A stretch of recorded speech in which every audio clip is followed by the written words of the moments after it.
Just approaching mid-August, and the runner beans are now in full flow. I'm tending to pick them um, a full pick once a week, and maybe if I need more, I do a little bit in the week. And if you look here, you can see how good they are. So I'll be picking all of these. You can see these are a good length, and they're very nice because they're still very young at this stage. So I'll be picking all the runner beans and see how many we get off this. Right, that's all the runner beans picked, and that's a good crop. And I think, to be honest, this is probably the best I've had, because there must be well over 600 beans there, and some of these are really good length and not stringy at all. So yeah, pretty pleased. In respect to the tomatoes, they're ripening really well now, and although I got a few green at the top, the bottom ones are ripening, and I'll be picking these soon and sorting them out and getting them frozen. So what I'm basically doing once a day is I'm just giving them each pot of water. Today's Friday, so they're having a liquid feed, hence the water looking darker. And like I say, what this basically is all I've been doing all summer long. Obviously taking side shoots out, but now the tomatoes are ripening. It's just keeping the plants sorted and then picking them. I could do a little bit of weeding, get rid of this grass, but I might do it if I can be bothered. But overall, tomato-wise, very good crop. And one of the things I'm really pleased about are these beef tomatoes, because if you look, I'll put my hand there so you can see the size. You can see the size of that. That is a tennis ball size tomato, and and we've got another one here, really superb. The cherries are quite big cherries. And I think the variety I've got, I'll have to double check the seeds I used, but I was expecting them slightly smaller, but it don't matter, they taste really nice, and they're ripening really well. Oh, Scruff's come to watch. Yeah, bud.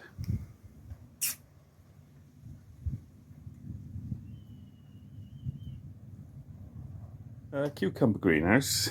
If you look, I've got some more cucumbers coming now at the top. So most of the bottom ones have now finished, the top ones are coming. If you look at the chili peppers,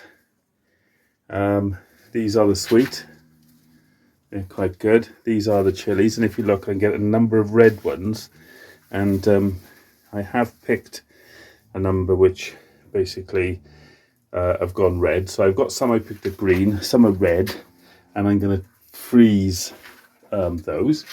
The grapes, they've turned, ripened, they turned red. So here's the grapes, and it's the first year I've had grapes, so I don't really know what I'm going to do with them, but I'm going to pick them, and perhaps I'll do some wine if I've got enough of them. I've got a handful here, so I might sort them out. So I'll do that in the next week, maybe pick them and see how many I've got and decide what to do. These are the sweet corn, and if you look, they're quite impressive in size of plant, and you can see there's some good corns coming there. I don't think they're quite ready yet, because I think this goes all brown and falls off, or it knocks off before they're ready. But they're going brown, so I suggest they're not too far away, or some of them are. So we'll see how they go. At this time of year, it's a bit of a combination between sort of nice plants growing and then ones dying off. And here's my peas, as I mentioned on my last one, where I'm just letting them die away so that I can take some seed off them. And then what I'll do is I'll clear them out, and then maybe strip the plastic back off this, getting the bed ready for the next year. But I'll either do that this year or depends on the weather, or I'll leave it and do it in the spring like I did this year. Runner beans we've covered. Courgettes, showing a bit of mildew on them, on the leaves, but they're still producing some good courgettes.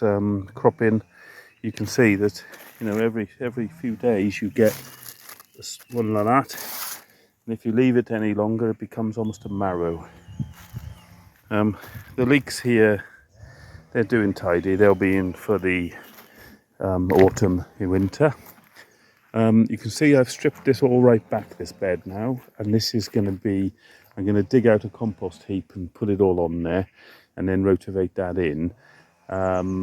I may put a plastic back over it to help it rot, to feed it for next year, but this plastic's going to be moved onto this bed for next year because I'm doing crop rotation. So my spuds next year will be in here, my runner beans will be in the top bed. Plums starting to turn. I think I should be harvesting a few of those soon. If we look there, I braced the tree because of the weight, but if you look, you can see now starting to get a bit of colour on them. So it won't be long before I'll be picking plums, and as you can see there are quite a few. Similar with apples. I'm not too far away from starting to pick apples and starting to use them.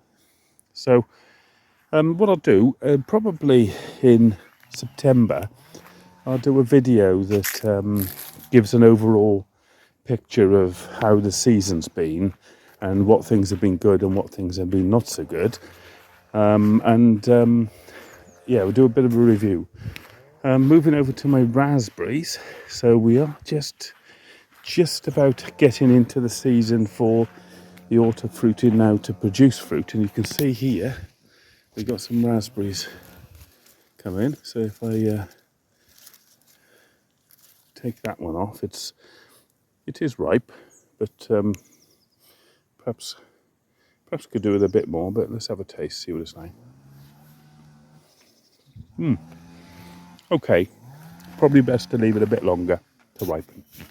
Now, sprouts and broccoli. Even though I had netting, I've removed the netting because I've got things eating it. Now, the bottom lot is a slug problem. So I need to get on and have a look at it. The plants are producing. You can see there's the purple sprouting. And there's one further on there.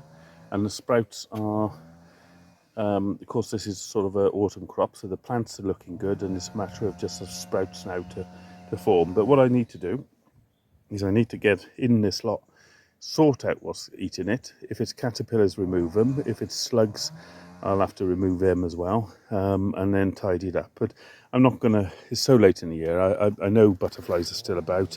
I think I'll manually manage these for this year, rather than put the netting back over it. Pumpkin base.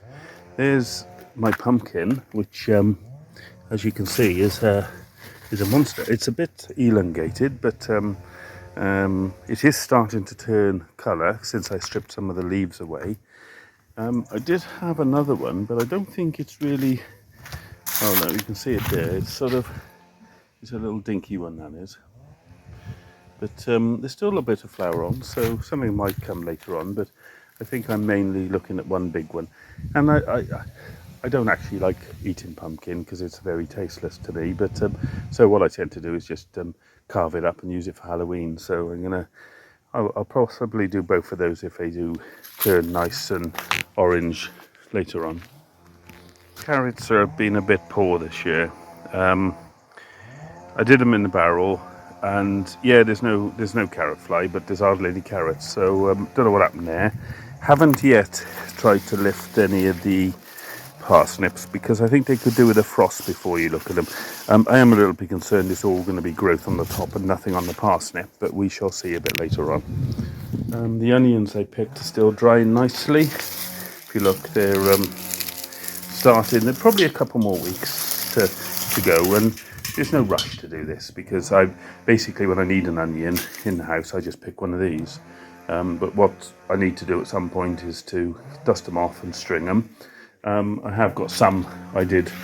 The early ones are already strung up, so as with the garlic, they're in the workshop.